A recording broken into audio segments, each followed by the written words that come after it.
Welcome back. Single female home buyers, they are flooding the pandemic market. Redfin reporting that single women bought 8.7% more homes in the fourth quarter of 2020 compared to the same time the year before. Now, luxury real estate specialist and the Campins company owner, Katrina Campins, joins me now. Katrina, good morning. Tell us about what you're seeing, what this phenomenon is. Why are women stepping up to the plate now? Well, we're beginning to see single women are becoming a powerful force in the real estate industry. It's quite amazing. 73% of women said that buying a home was a top priority over marriage. So what we're beginning to see is that women they're becoming more educated, they're getting more bachelor's degrees, and with that is also coming higher income, and with that is coming purchasing power. But I think, back in the day, women would wait to find love, get married, and then have the life that they desired. Now women are in the trenches. They are actually creating this life for themselves.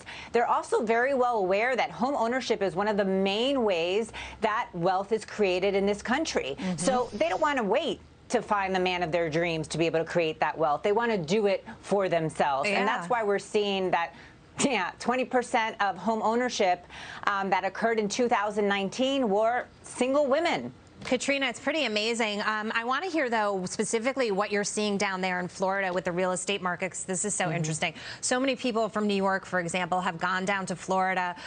Whether they'll stay there or not, we're not sure, but we do know that those prices have increased there. And then you've got the sellers there that are taking advantage of that and trying to get the best that they can for their homes. Where are they going when they're leaving Florida? That's a great question. The problem that we're having in Florida right now is, yes, prices are rising. The demand is high. We have low interest rates. Even if they go up a little bit, historically speaking, they're still low. But sellers don't have anywhere to go.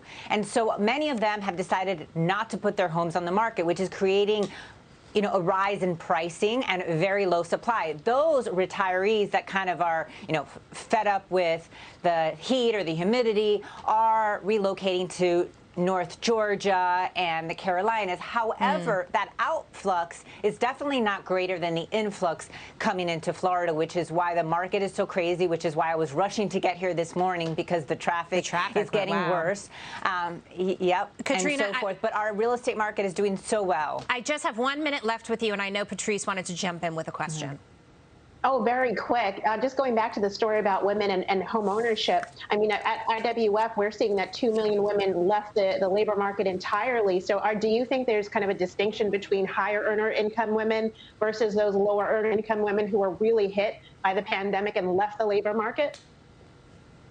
Absolutely. That's a great question. There was a gap. So we see women that are higher educated do continue to have the purchasing power to be able to buy homes. We do see a discrepancy when it comes to lower income earners, and those women definitely are not, in the same position that the higher educated women are. But I think women nowadays are just realizing that education is power, knowledge is power, and I think that shift will continue to change. Katrina Campins, thank you so much for your time this morning. Great to see you, and for rushing in traffic to make it to us.